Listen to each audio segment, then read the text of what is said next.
on Tuesday, March the 22nd. All right, and item 1 is apologies. Do we have any apologies? Okay, no? All right, item 2, conflicts of interest. Any conflicts of interest to be recorded for minuting? Nope.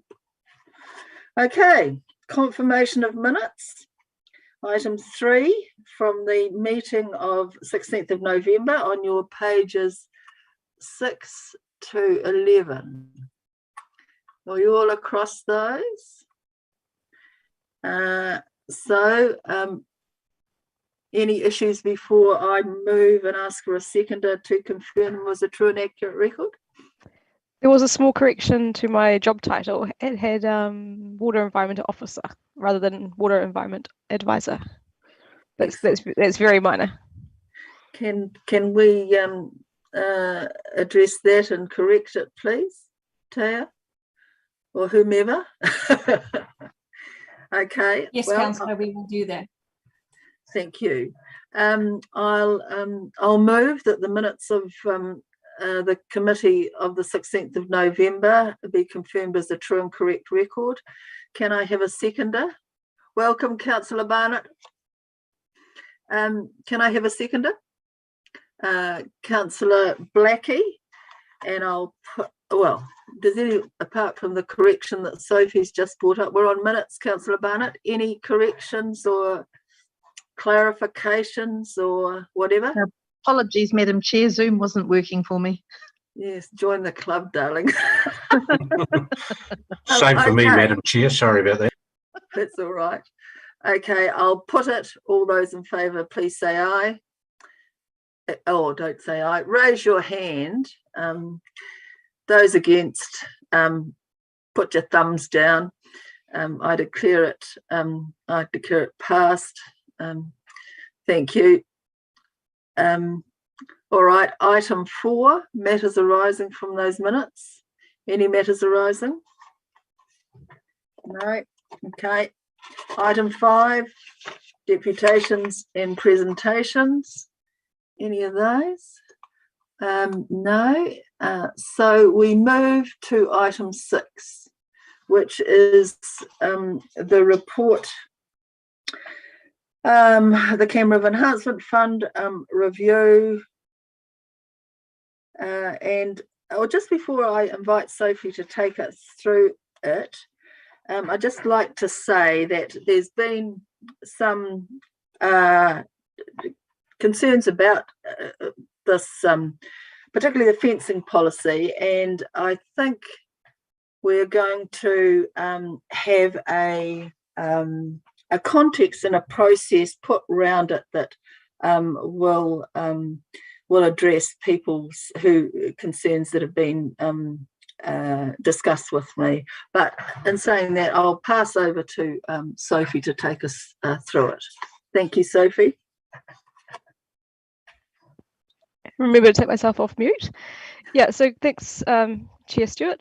Yes, as you mentioned, it is something that I've drafted up a few changes to the recommendations that I can do a screen share shortly, but I'll just do a quick run through first, just to make sure we have some background. There was a report to the November Land and Water Committee meeting which talked about the strategic direction, where we chose to have some catchment works as well as the in-stream works for the Canberra River Enhancement Fund, and there was a step of getting approval from Fish and Game, North Canterbury Fish and Game and DOC before we changed the scope of what we would fund, and so we did have verbal confirmation from North Canterbury Fish and Game, but we never got anything written, and so just making sure the committee's aware of that, that I am proceeding on their verbal approval, and that DOC was required to have consultation, which I did send through information about, but didn't hear back. So it was approval from Fish and Game, which I've taken from their verbal approval, and then no feedback from DOC is taken as that's consultation. Yeah, so proceeding on with that, I've been scoping out catchment works, which basically just means rather than looking at what's happening in the waterway itself, is there stuff we can do within the catchment that has good source control before it actually gets into the waterways. So some of those things are an argillite trial, so a special type of gravel that you put on the road that's clay based rather than your usual river run gravel. And the advantage of that the roading team's finding is that you get a lot less dust. So this is for a trial on Marsh Road, Waikuru Road, where the area gets, it's got lots of curves and it gets a lot of dust and a lot of, so there's a photo in the November report showing the runoff that we got from that road going into the drain.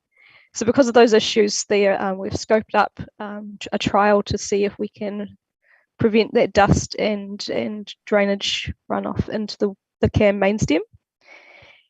So that's one of the things that's been scoped up. Then also fencing, so fencing is what Sandra's mentioned is the one that's causing a little bit of issues because we're trying to be equitable, and also go with what is not paying people to do something that there's a requirement, but there are a couple of grey areas or there's one exemption I'm proposing in this fencing policy, which is for Māori owned land. And I do go into some of the rationale in the report. That's particularly because often you've got multiple owners and this Māori owned land hasn't had the ability to raise capital to develop the land. So trying to, I can definitely answer more questions about that one exemption. I can bring up some notes from Sandra where she's talking about some improvements to the fencing policy in a sec. So,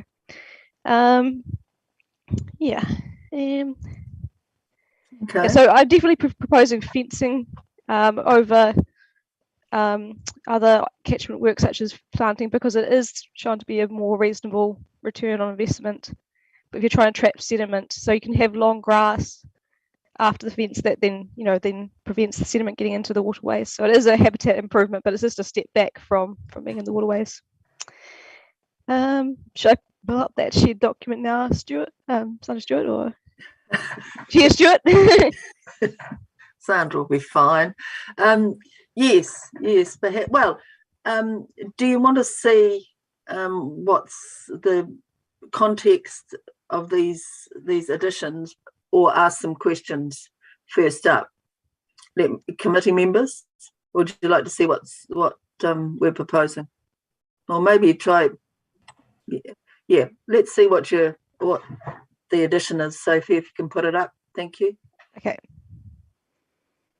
So I'll start with the recommendations, and I'm recommending to delete B, to remove B, and so this is a point that I haven't covered yet, but Sandra Stewart's correct that we actually did talk about maintenance works not coming out of the actual CAM River Enhancement Fund itself. So this is a clarification or a sort of an oversight from myself actually about we still do the sediment trap maintenance works that are in the report, but just the budget will be from either the drainage maintenance budget or the SIPA budget, which has been allocated some CAM River long-term maintenance budget ongoing because of the awareness that sediment traps do need emptying every few years.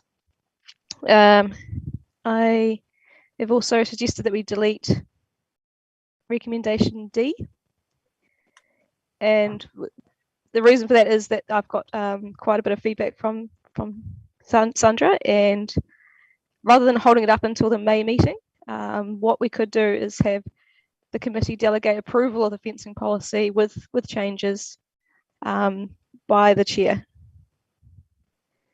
Now, I do have the utilities and roading manager. I think there was a suggestion from Chris Brown. Cool. And then so the feedback from Sandra, just to make it a bit easier for everyone. Can everyone see that all right, or am I can't actually tell if you've got enough, if that's zooming in enough? Yes, we can. I can see that really well. Okay, perfect. So I could talk through a little bit. So generally the policy is in line with ECAN that their policy that they will not fund fencing that's required under the Plan Change 7 of the Land and Water Regional Plan, apart from as I mentioned, the Māori owned land, which is possibly something that ECAN they might have not considered, and The other question, the uncertainty is ephemeral intermittent waterways, particularly drains, where now you're required to fence waterways in our district, artificial watercourses in our district from Plan Change 7, but there's no clarity about whether it's ones that are only wet all the time, or if you've got something that does flow intermittently, is that still required to be fenced? And it's something which even Anna Veltman, the land management advisor at ECAN, has been struggling to get clarity on from the ECAN planners. So we've been trying to work on that. So point 2, that we will seek advice from the land management advisor, who is Anna Veltman, as I mentioned, for our district, and also talk to the landowner and stock owner or stock controller about what is appropriate land management practices. So basically not just saying fencing, but also talk about their land management with them. A request for an MOU with the landowner or stock controller, and to install a permanent fence. So that is actually, wasn't clear in the report, but the fencing is permanent fencing. When I say two wires with posts, that's what I consider to be a permanent fence for cattle. And then Sophie, just a question there. So a sheep fence with one hot wire across the top isn't considered a permanent fence, because I've seen that used for cattle too. Well, a sheep fence with one hot wire wouldn't work. They would better get underneath it. So the sheep fencing is definitely, you've got to have. So all the fencing projects had cattle, which don't, with the 2 hot wires. Well, actually, there was a question mark whether there was ever sheep grazing at one of the sites, but I think at the moment it's cattle. They just might sometimes alternate, and I haven't checked. Because we have cattle. We've got a 4-wire sheep fence and a hot wire that extends out along the top, so they don't go near the fence. Yep. So I see that happen quite regularly with cattle. So you're saying that wouldn't comply? No, sorry. 2 electric wires for cattle with no, posts. Just 1 electric wire at the top. No. People do use it, but we're saying here that that's not enough. That you've got to have 2. That's what we're. That quote. Just to interrupt, that quote. Post and batten 2 electric wires. That's out of the regulations. That's what a permanent fence must be to qualify as permanent. I was querying that because I'm just looking at common practice out, and because often people alternate cattle and sheep sometimes, so they put the cattle into places where they just put the wire that's pushed out from the fence, so the cattle can't go near the fence. So I just wondered, just wondering if is that making, because 2 electric wires is kind of expensive for a lot of people. That's all. Just a query. Yeah. Councillor Blackie. Yeah. Can I follow on from Kirsten there? I'd agree with her. The way it's written there, does that mean a deer fence has to have 2 electric wires as well as a deer fence?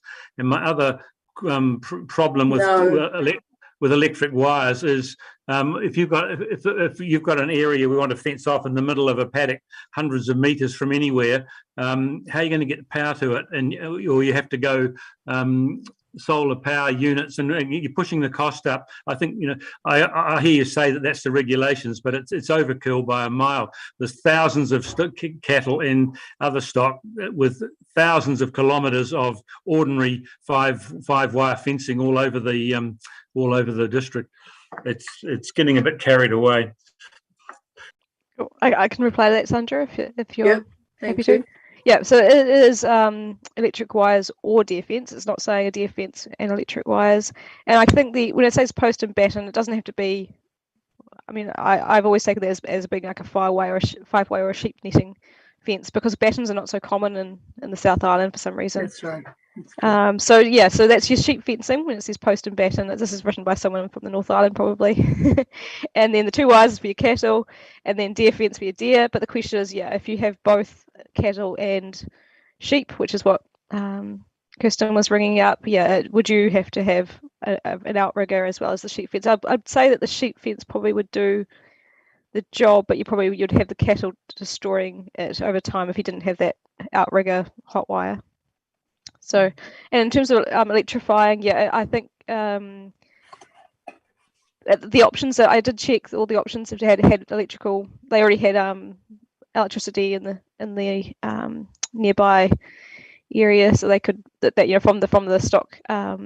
people with the stock already, so that wouldn't be an issue there. But that is something to think about. I probably wouldn't propose a system for electric wire if it was solar or required a lot of work to get power to the site. It would either have to be we're going to go for your wire fencing or just not propose that project. Councillor Atkinson. Thank you, Madam Chair. Look, well, the discussion's good about what fence is what is the regulation, because that is what we will have to enforce. That is the if regulation. well, I understand. But I mean, sorry, yes, the point being, I think in the context of the whole lot is for discussion with, so that we secure a permanent fence that protects whatever work the CAM fund decides to fund. Well, I got no problem with the direction we're going in.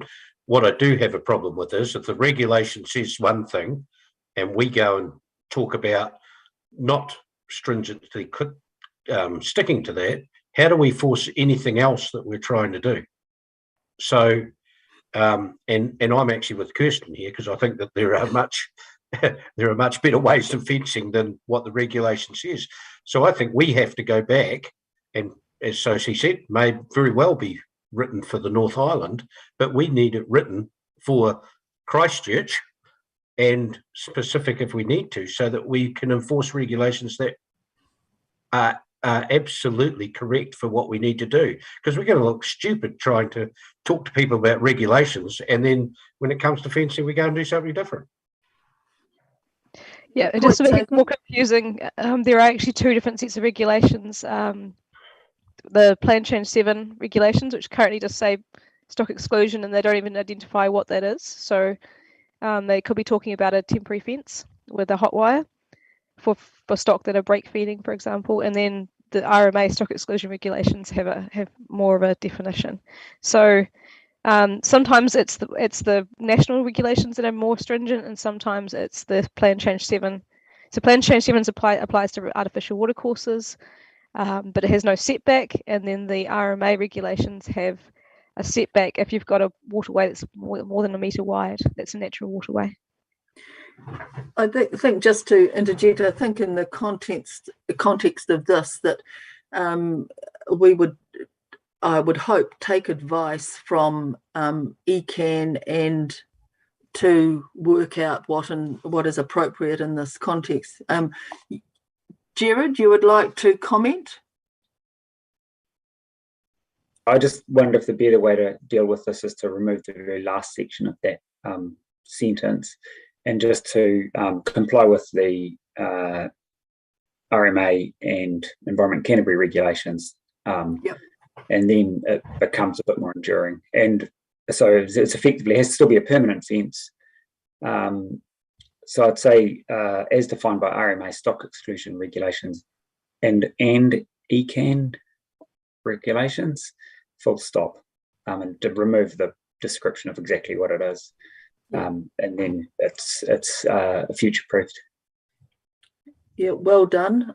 Everybody happy with that slight amendment? Raise your hand and thumbs. Cool. Thank you. Okay, and just if you wanted to carry on with it, with going, so there's fencing here. I can't move it, can I? Do you want to just carry on, Sophie, with taking us through that? Yep, sure. So there are a couple other points that I pulled out from an email from Chris Brown that you'd passed on, Sandra, to him as well, which are similar but add to what was circulated already to the committee.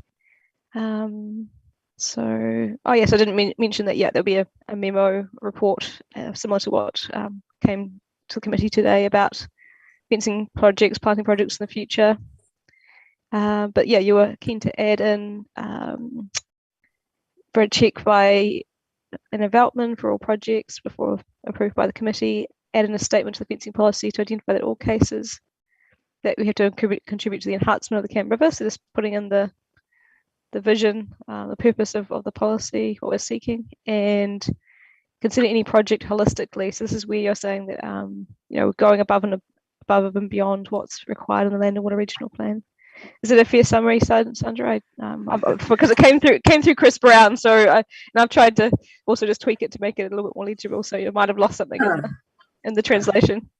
Well, it's embellished it considerably. I think the point I wanted to get across, and it makes that I am comfortable with funds from the CAM fund to be used for fencing, as long as on private land, as long as there's an enhanced ecological and in-stream habitat outcome over and above what would have been got if in fact the existing regulations were pursued to the letter of the law, and that we have we involve ECAN in helping us through that, because ECAN has far more experience on the ground with talking to landowners who may be required to do certain things through a land management plan and haven't got it underway, and that's compulsory in a year or so. We do have a permanent fence. We have a written agreement with the landowner or stock controller, so they're agreeable to all this. And that, basically, we've exhausted the hierarchy of remedies before coming to this fund, and we guarantee a far better environmental outcome by using the CAM fund for fencing and part of the project. That's where I'm coming from, and I think it's covered here. What I would like to see, and I'm quite happy to move that the fencing policy be approved, subject to working the context and the process in with discussion with me as chair, and that can come back to it can come back to the full council. Basically, I think if it needs a tick off, or if you're happy, councillors, to give me the delegation with Jared to tick it off, then that's where I'm come from with it. Question, Councillor Redmond. Thanks, Madam Chair. I had my hand up a wee while ago, but I just wanted to clarify, is the fencing we're talking about on private land, or is it boundary fencing between council-owned land and the adjoining landowner? And if that was the case, where does the Fencing Act with its definitions of a rural fence fit in? Perhaps Sophie could clarify that. It's covered in the report. There is reference to where it's the council is an owner on the boundary and the Fencing Act applies. That just sits like that. But it's private land, I think, that we're talking about in the majority here. Sophie, perhaps you'd like to yeah, that's correct. Clarify. So it is mostly the projects that I've scoped out so far have all been on private land where they've been adjoining a waterway or a artificial watercourse, or in one case there's a large area of ponding that wouldn't probably meet the definition. Well, I'm pretty sure wouldn't meet the proposed definition for a natural wetland, but might have before they changed it, and so is a critical source area. Thank you. Well, you'll note that we've been talking about what is item D of the fund review decision. There's also a list of projects that you've got in your agenda, particular spending, pages 15. And I understand Jared has, you'll see here, the sediment traps emptying has been removed to go into, as you see there, into the drainage or the zipper budget. I'd like to ask a question about the Argolite roading trial, just have a bit more context, cost, because this is a contribution, 15,000. What's the time frame for this happening? Can someone just elaborate on that, please? Yep. So the works can happen in the next few weeks before it gets into winter time. It is part of a greater project that the roading team has in that area. So there is some cost saving on and having the establishment costs being shared across. Plus the roading team are putting in 8,000 for the drainage. What they need to do on that waterway, that road, not waterway, is make sure the water doesn't stay on the road and it stays in the ditch and doesn't also flow off into the waterway. So that's where they're putting in that 8,000 for drainage improvements. But the argillite also provides a better surface. I think Jared might be able to correct me on this. It doesn't get as rutted, and so it doesn't move as much. It becomes much more of a sealed surface, and that's why you get less dust, and that's why you get less runoff, and it should last longer. But it's come about from my discussions with the roading team, where we identified runoff into the cam from the river, from the road in September. There was a storm event, I think, where we had photos sent to us and showed runoff, which was part of the November report that we came to Land and Water. And that's where has been tried. I think Paul Williams might have been involved with some discussions about argillite trials in other parts of the district, where it's been mainly for dust control, whereas this is also looking at for drainage. And so what we're actually quite fortunate that the Marsh Road site is an ECAM monitoring site already, and they've been taking clarity measurements for quite a long time there. So we would actually have ongoing monitoring of that particular site, and it is one that has been identified as being very dusty, and you can see the dust going into the waterway. I've taken photos in summertime before because I had noticed it. And a lot of that dust is the river fines. That's the type of gravel that we normally use. Any questions about that? I've been saying, thank you, Sophie, in saying that I do have I'm a bit conflicted about whether this should legitimately come from the CAM fund, when in fact it is a roading improvement, and the bulk of it, well, this is a contribution to the full cost. You're saying that the other 8K is drainage improvements that will prevent the runoff going into the river. Yeah. So I should have mentioned there's also $40,000 worth of roading work in that area that the roading team they have been funded through Waka Kotahi, but it is money that's come into their budget. That it is partly to do with flood recovery work. So they're not saying it's an environmental enhancement, but that's where it is part of that greater project. So just clarification, it's 48,000 all up, the work that the roading team are putting in for the work in that area, not just for the argillite trial, but also other work to improve. Yeah, so that's why the 8,000 is specifically what's for waterway improvement with the drainage improvements. Okay, any further questions, councillors, on this? Councillor Blackie? Can we go back to the fencing thing for a minute? Has there been any consideration about compensation? What if we go to a landowner, especially a farmer, and say, right, and he says, yeah, fine, fence off my, say, half an acre, but I'm losing half an acre of grazing. I'd like to be compensated. Is there any scope for well, what would happen if they came back with us to us with that sort of proposal? Can we fund that, or do we just say no? Is that not on the table?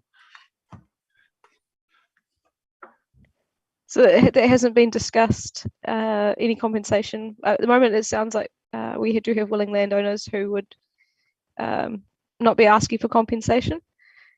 The question is though, with the permanent fencing and the MOU, if they did take that fencing away in 5-10 years, it's not a legal document, and so if they could say, oh, it was too expensive to fence off that bit of land, or the landowner could change. But it's not something, unfortunately, that an MOU can legally be enforced. Perhaps I'll be really clear. That's not on the table, Councillor Blackie. I think that's just not.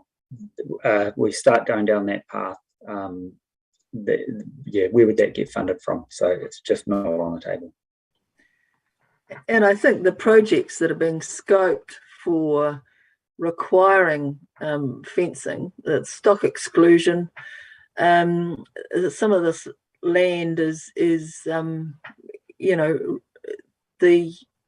landowner has to be willing participant, and the use of that land is marginal for stock. So in the light of land management plan requirements that lifestyle block owners are required now, well, in the next couple of years to sign up to, they're going to welcome assistance if in fact they qualify for the CAM fund, a contribution from the CAM fund. We want to see a significant environmental enhancement. So that's where this fund would, to my mind, step in when all the other avenues through regulation, and some of them are in force and require a certain degree of setback.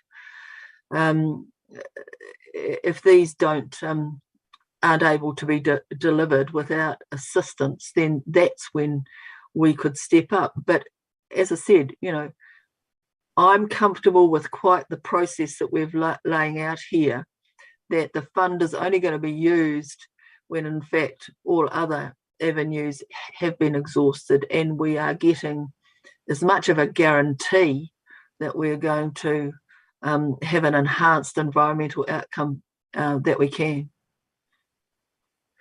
So any other, well, are we comfortable with the 15,000 going into the Argolite trial?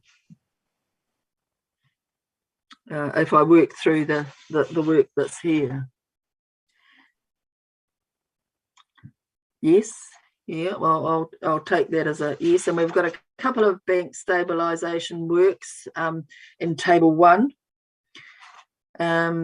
Couple of $1,000 worth. I was just going to ask, the Southbrook below the wastewater treatment plant, is that where it comes out before it goes into the bit that has been enhanced that goes through the supermarket site? Countdown, Pack and Save. No, it's further downstream. So it's the other way. Yeah, downstream. So it is rural land, and on the north side you've got Sparks, and on the south side I've forgotten her name, Louise. Somebody owns it. Yeah, so there were quite a few trees that came down in a storm last year, and so the 2,000 is the bank stabilisation part, but we've got Cycon, who are now called Cord, doing some so not out of the Cam River enhancement budget, but out of the drainage budget, some other works as well. So this work wouldn't be covered by the drainage budget? No, well, it could be. I just remembered, sorry, the reason that we're involved is because the south side actually become an Esplanade Reserve. That's right, sorry, it was subdivided, and so that southern landowner it's now WDC. The council. Yeah, okay, well, that clarification is useful. Is it the same sort of thing for the one above it too? The one on the marsh. So that's on John O'Shilton's land. Out of Delight Limited is the name of the company, which I think is hilarious. It's a great name. It's a great name for a dairy farm. Yeah. So that's it is similar. Yes, it's something that it could come from drainage, but it's something that is a bank stabilisation improvement. So I'm proposing it could come from the Camera Enhancement Fund. Okay. All right. And the table 2, going through there, we've got an estimate of some fencing. I'd just like to make sure that we go through the process that we're outlining, that for this fencing policy, that will kick in before we actually tick this off. Is that everybody's understanding? Okay. Councillor Williams, you got a question? Comment? Yes, I have. In the 4,500 for the hydrotech cost, and it's got spoil disposal fees. Is that? No, that's out of it now. That's going to be done by the drainage budget. It doesn't come out of this fund. Those first 2, the emptying of the first 2 sediment traps are out of the program of works that now comes as being addressed by the drainage budget. But you could ask the question of Jared if as a drainage question. No, I'll save it for a drainage meeting then and ask the question there. That's cool. All right. Madam Chair, could the screen sharing perhaps be turned off? Yep. Thank you. Thank you. Yes. Okay, so just working through page 16, we've got some fencing there. We've got a proposal to fence off a critical source area with a enhanced setback. My understanding and this will be confirmed hopefully with the process that we are hopefully ticking off, is that this landowner, being the Spark family, is not required to have a setback of that degree for that critical source area. That's the photo that's there, isn't it, Sophie? Yep, Yeah, correct. Okay, you would have hoped that they would have done that out of their own, being a good corporate farming citizen. And then we've got bank stabilisation further down, and that's the extent of what's proposed here. You'll note that there is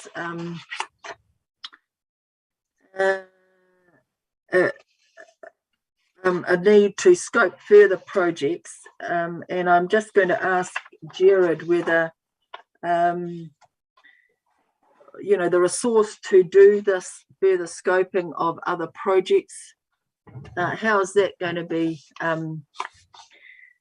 bearing in mind that our water environment advisor will only be around for another couple of months at the most. So where is this going to be picked up?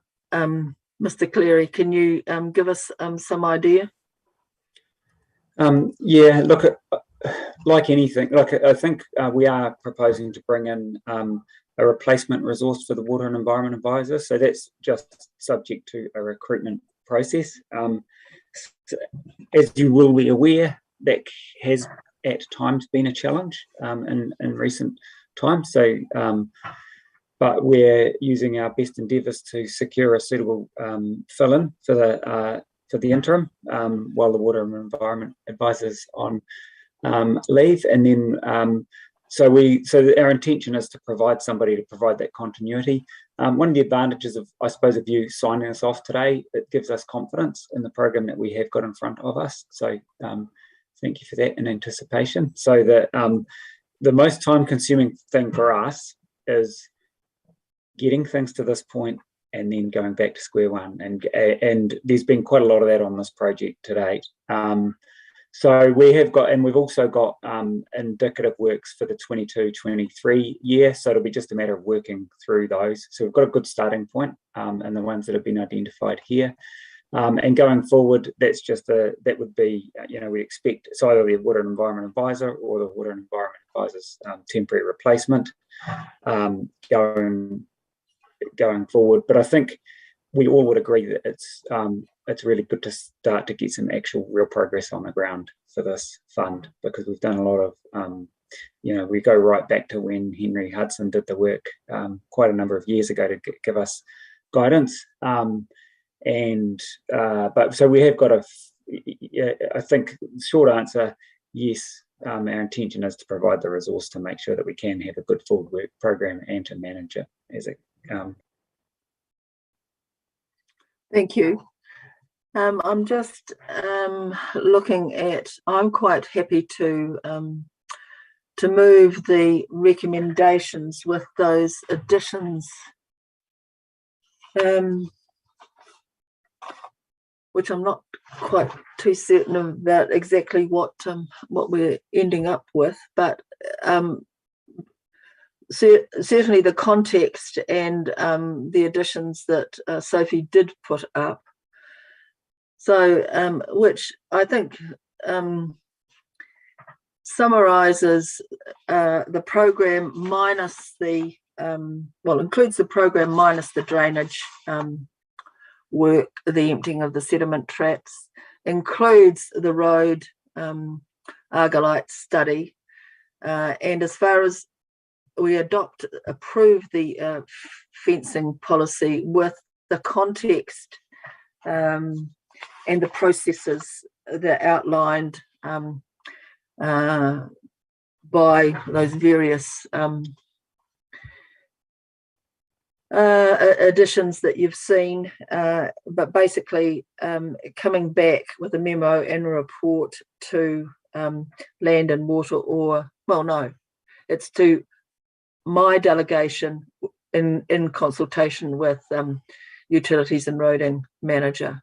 So are you, well, I'm happy to move that. Can I ask for a seconder? Yeah, happy to second. Councillor Blackie. I'll just speak briefly to it. Very much in favour of getting on and doing some work on the ground with this fund. It's been a long time coming, as we said before. But in saying that, particularly on the fencing of projects, I think I was initially less than comfortable with using the fund for fencing, while it comes under that option 2 of that we approved last year of looking at the wider catchment work. I'd also like to see, ECAN did offer to us a process whereby if we had in-stream work that required a consent, that they would look at working with us to streamline that process. And I would like to see that if there are in-stream works that come up in the scoping of remedial work, that we do take ECAN up on this, because they are proposing to have a streamlined green consent for rehabilitation work as part of their 2024 new Land and Water Regional Plan. But in the interim, I would like to see work happen. I want to see, though, that we exhaust all avenues, legislative or regulation-wide, really, in discussion with the land management advisor and the landowner or stock controller, to make sure that we get an enhanced environmental outcome for the river if we are going to dip into this fund for fencing work particularly. So yeah, that's me. Councillor Blackie, want to speak? Nothing to add, thank you. Any other comments from anybody? Councillor Mealings? Yeah, I'm a lot happier with the recommendations as we've changed them, and they read a lot better now. And for the fact that the fund will be used as a backstop whenever we've exhausted other avenues as well, because there's such a lack of funding for any of these kind of projects, and we need to use this one carefully. But at the same time, it's really good to see that we're finally doing something with this. But I would just like to make one comment. The sustainability and climate change impacts, guys, anything with this committee, any report has got to have something down there. I mean, it's always about water and resilience, and clean water, sanitation. So just a little line would be great next time. Thanks. Thank you. Thank you, Councillor, and totally agree with that. I think that of all the work that the council does, this type of environmental work does in fact have sustainability and climate change implications and ramifications. So yes, when our staff are filling out that, to say that it doesn't is just it doesn't beggars belief, really. So thank you. I'm not proposing to have a right of reply, so I will put those recommendations. All those in favour, please say aye. Against? Declare it carried. Thank you very much, and thank you, Sophie.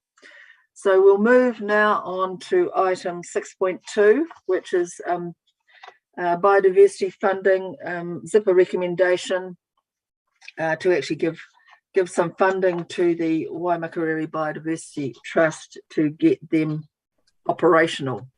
Over to you, Sophie, to take us through it, please.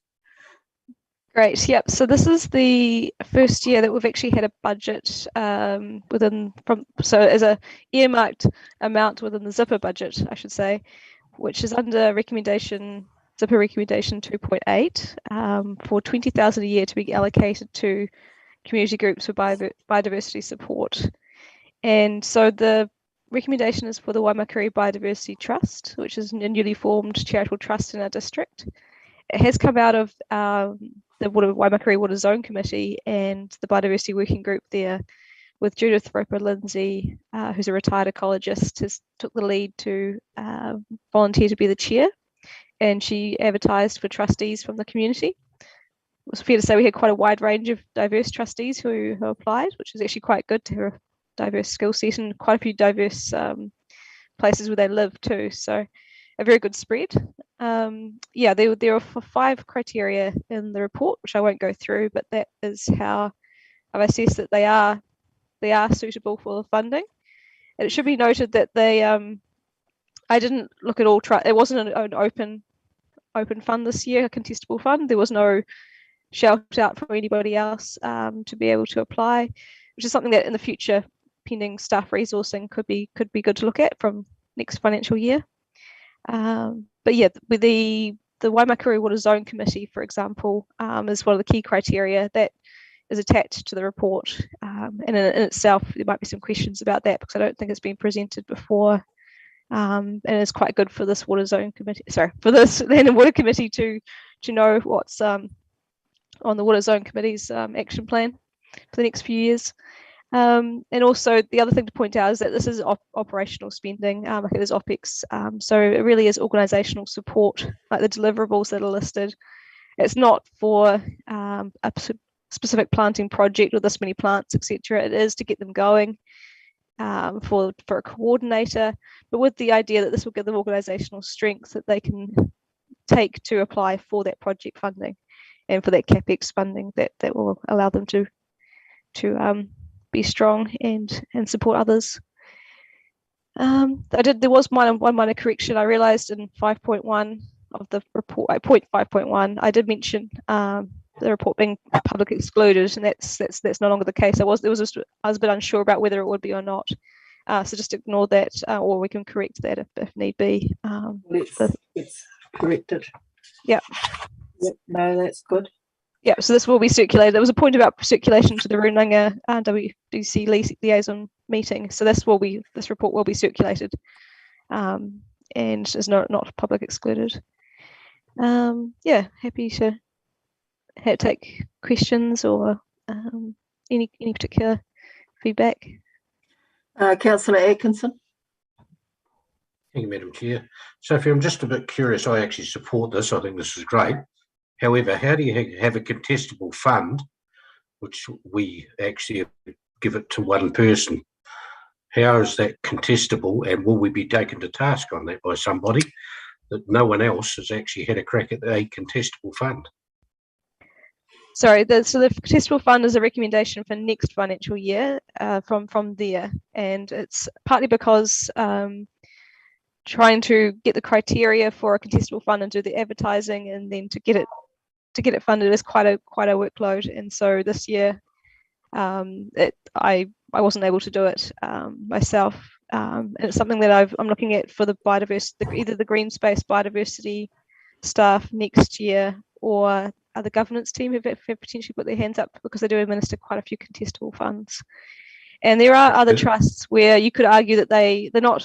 There's no one other trust that's a biodiversity trust for the whole district, but there are obviously place-based trusts. The Ashirakuhuri River Care Group, Tū Haitara, Coastal Park.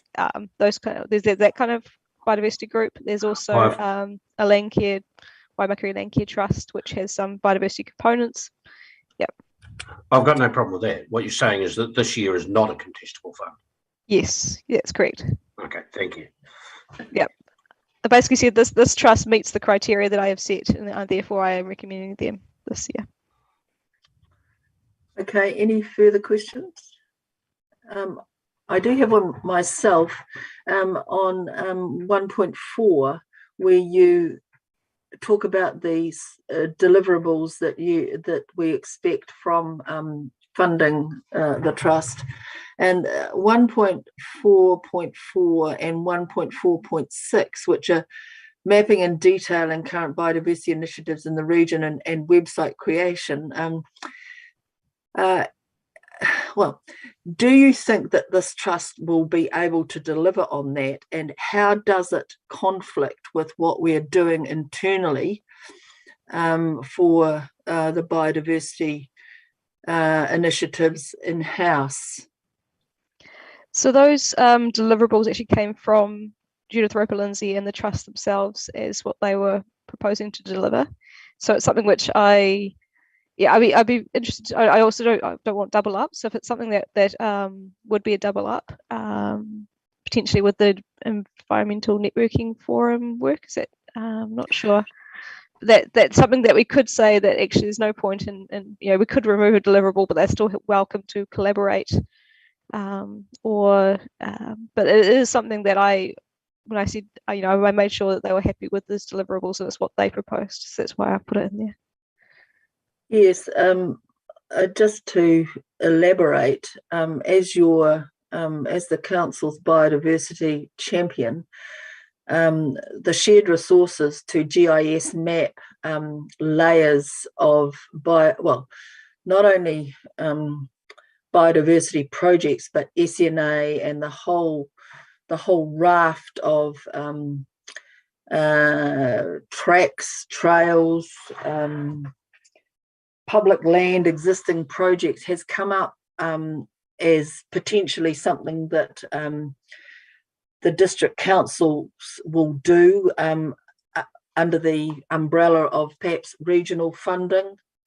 And my own view would be also, as far as website creation, certainly a website, if this is for the trust alone, but a website that enables public access to all these layers of information on the biodiversity resource across the district.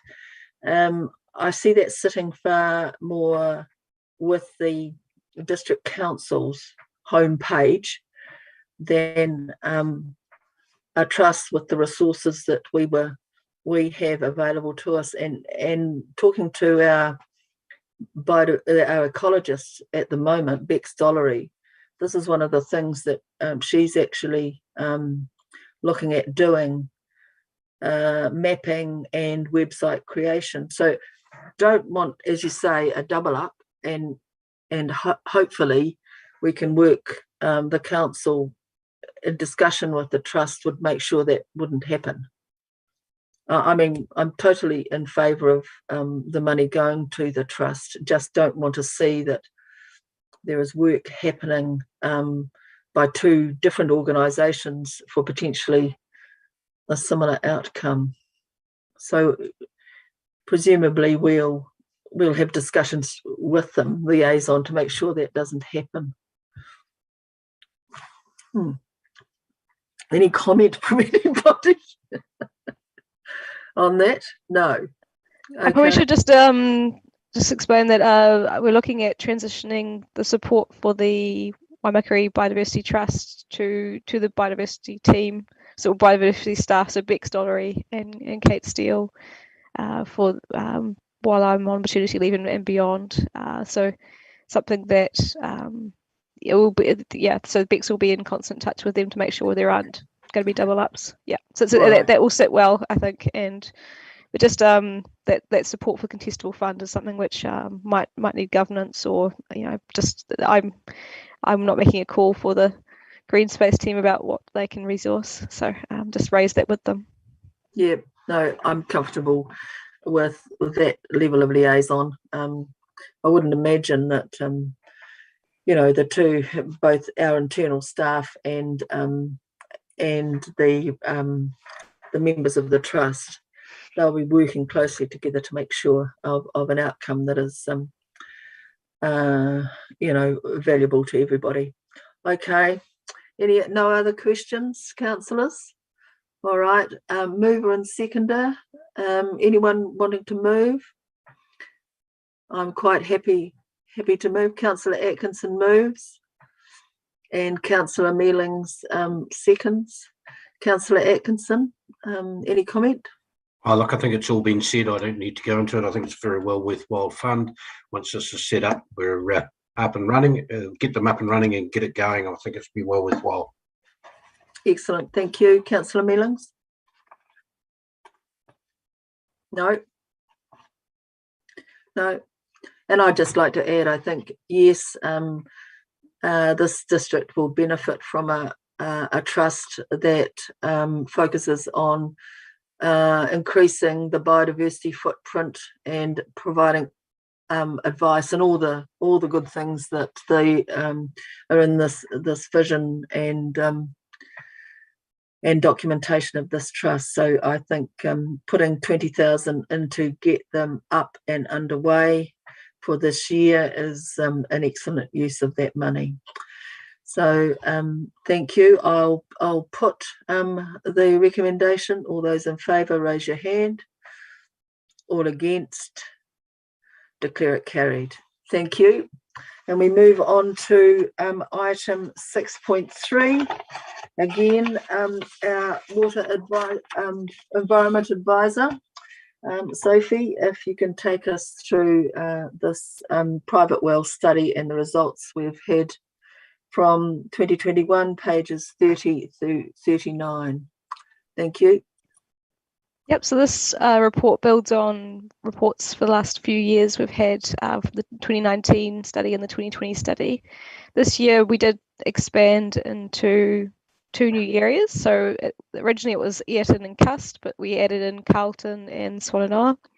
And the rationale for adding in those 2 new areas was that they're areas that potentially will have an increase in nitrates from the ECAM modelling that was done.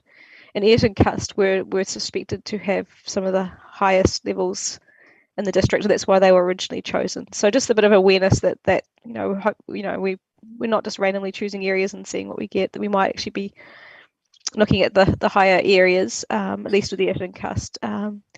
But yeah, we did find 3 wells above the limit, the MAV limit for drinking water standards for nitrogen. And they were actually spread out. So one was in Cust, which we've known about for the last 2 years, and the same one tested above this time.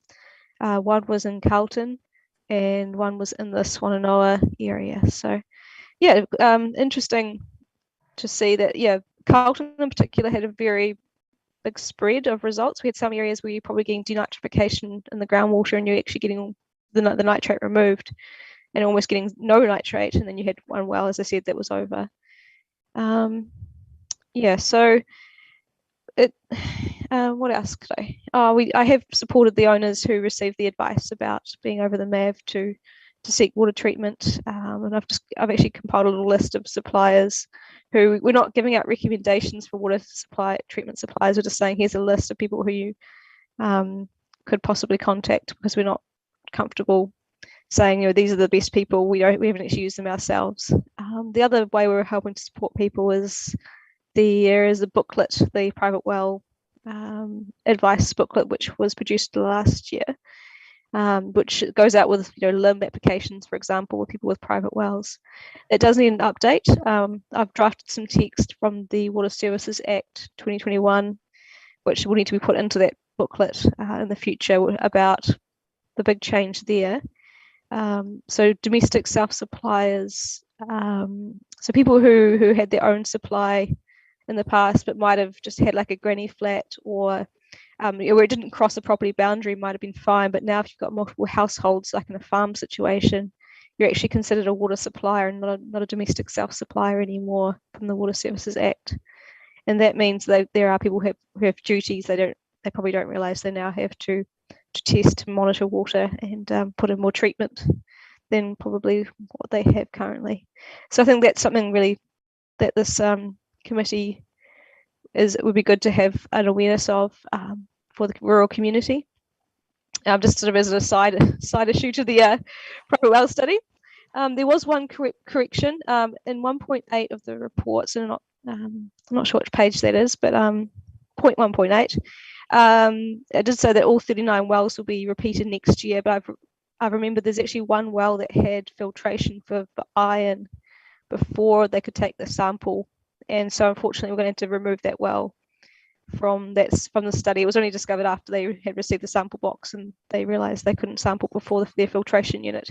So I will replace them with another, or the person who will be my maternity leave replacement will find another well to replace them. Yeah, I've got quite a few questions and hands up. So yeah, I didn't get who was first, but we'll have Councillor Williams up at the top of the page. You guessed right. I was first. A question for Jared, really, if he could answer this question. Should we, in recommendation H, circulate to report to the council community boards, should we be wise to also circulate that to the new water regulator and let them realise there could be a problem out there in the community? I know we're not controlling it at this stage, but it could get passed on to council. So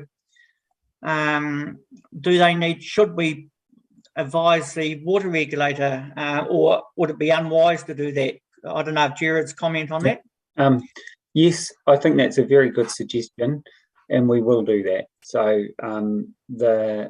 we've already had some good positive engagement with Te Mata Arawai, and it would be really helpful for them to understand these sorts of issues. So absolutely, we'll send them a copy of this and discuss it with them if necessary. So we should add that to H as well. Yes. So we can just add Te Mata Arawai to that. Yep. Cool. Thank you. Thank you, Councillor Mealings. Sorry, we've got my husband speaking in the background here.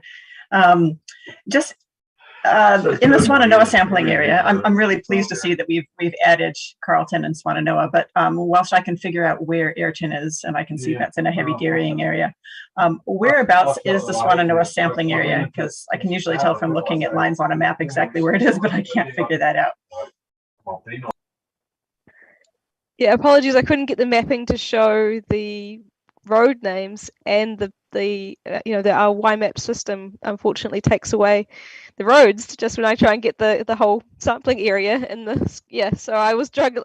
So it is that is Tram Road going through the middle of it, and I'm just trying to think. It might be 2 Train Road. That's the obvious one running north south. So 2 Train. I've sat in on a little of the saffron at the start when I'm getting it out. I can double check that, but or I can send you the I could send you like with the roads, but just more zoomed in, and you won't be able to see the whole area. So that that could be another solution. That would be great, because I can see that there are certainly going to be an awful lot of people sitting around on sitting on wells that we can't say it enough that private well owners need to actually check them. But looking at the results that you've gotten from those wells, it's kind of alarming, but not surprising. So I'd really like to have a bit of a better idea on that. Sorry about the background noise. Councillor Atkinson, you were no. Any other questions?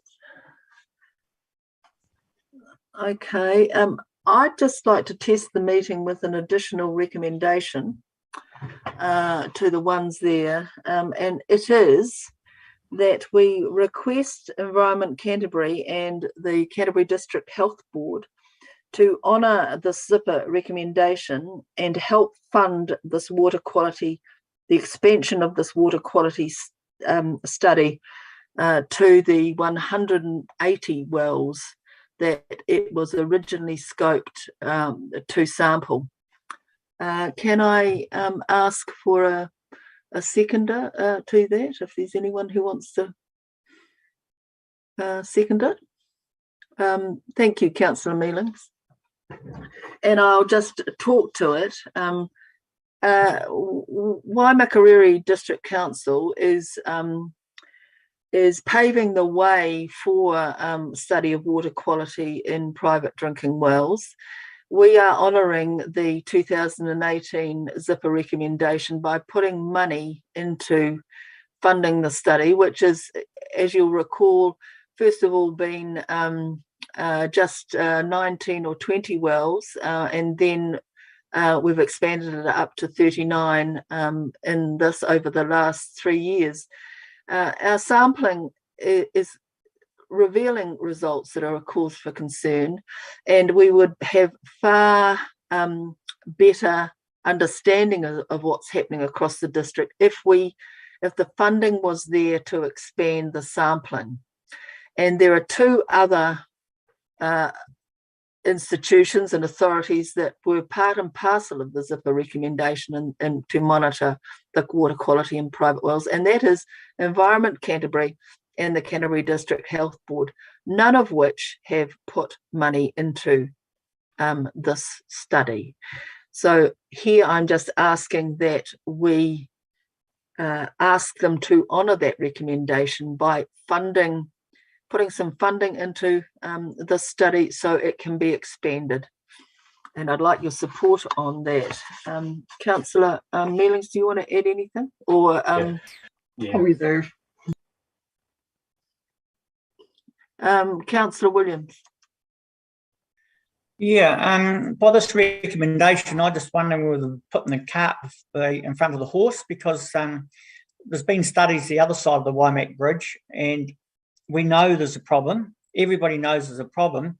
What we need is a solution to the problem there, rather than actually doing more sampling and testing and all that drama, because it's no use testing all these wells, finding them all got problems, but we need to know what's going to happen to some of these wells, more so than finding the problem. So yeah, I've got my thoughts whether that's the right way of going about it.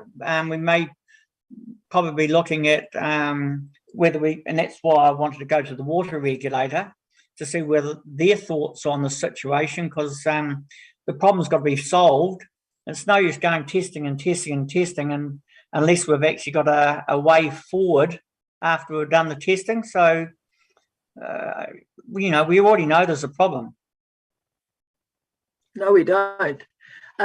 Councillor Atkinson.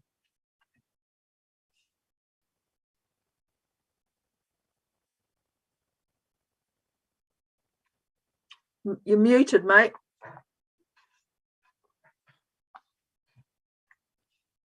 Try that. I probably will support this, but I prefer that it was funding in totality. We're funding 39 wells that we probably shouldn't be doing.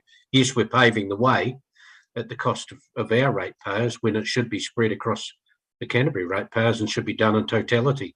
So I'd be more inclined to support this if it was a total project cost, because it should fall with ECAN, and as you've just said, that they honour what is in the plan change. Well, any other comments? And I'll have a right of reply on this one. Any other comments? Councillor Mealings? we won't be replacing this person. With regard to this, with this recommendation, ECAN controls discharge, land use, water takes, which contributes to this problem. And environmental issues are in their remit more so than ours. We're being good citizens by doing this.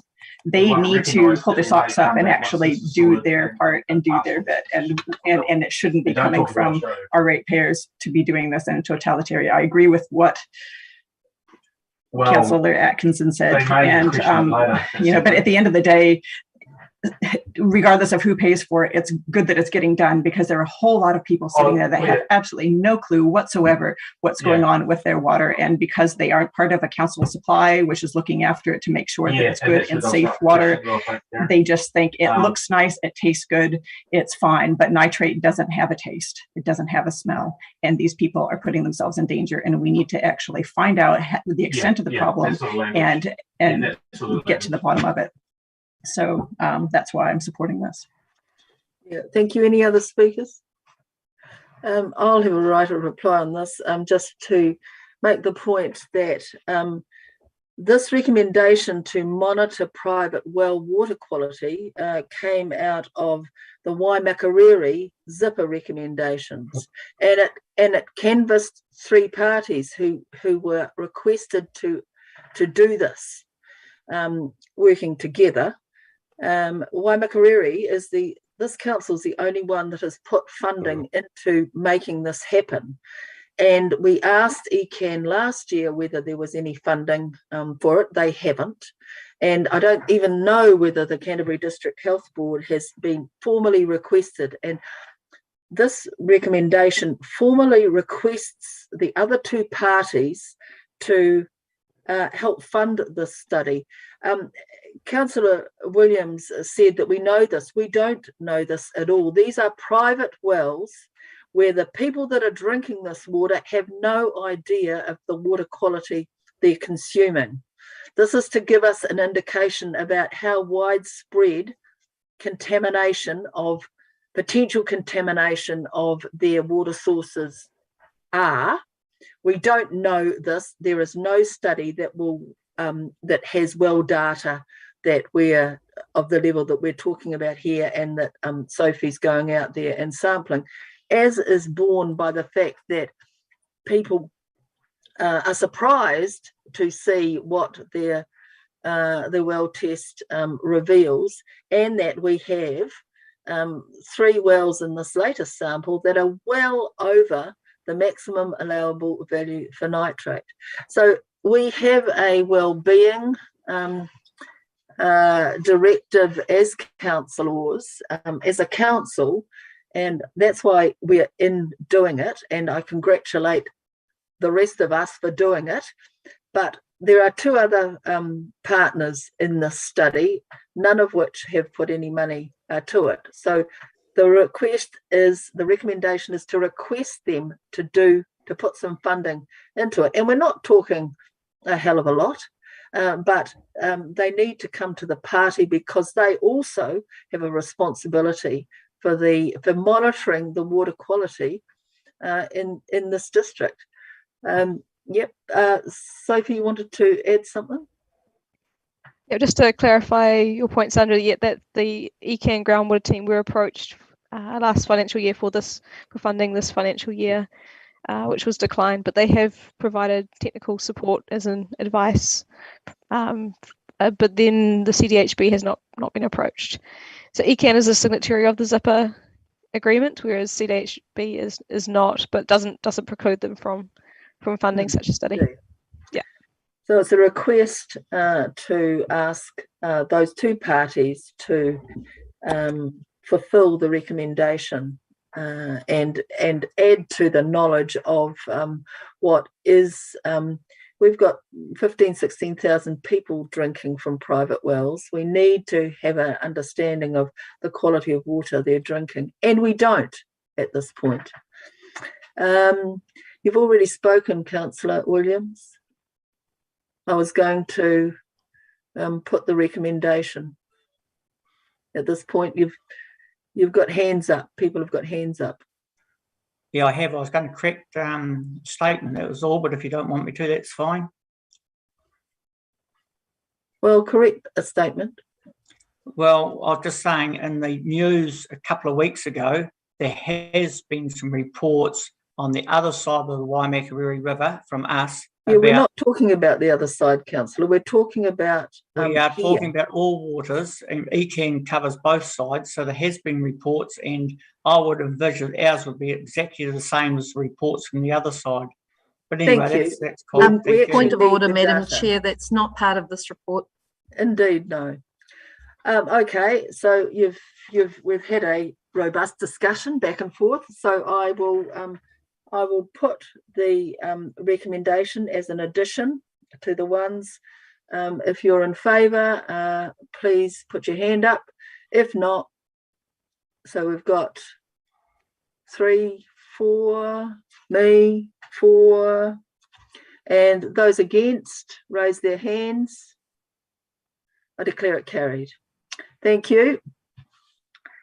So that's an addition. We haven't actually moved. Well, I can now. Do we have a mover and seconder for the full report, which includes the additional recommendation and the addition of Tāmata Orowai on item H? Madam Chair, I thought you'd moved the whole report, including that. I probably agreed. Yeah. Yes. My apologies, councillors. So, in fact, that vote was for the whole lot, including the recommendation, the addition. Thank you. All righty.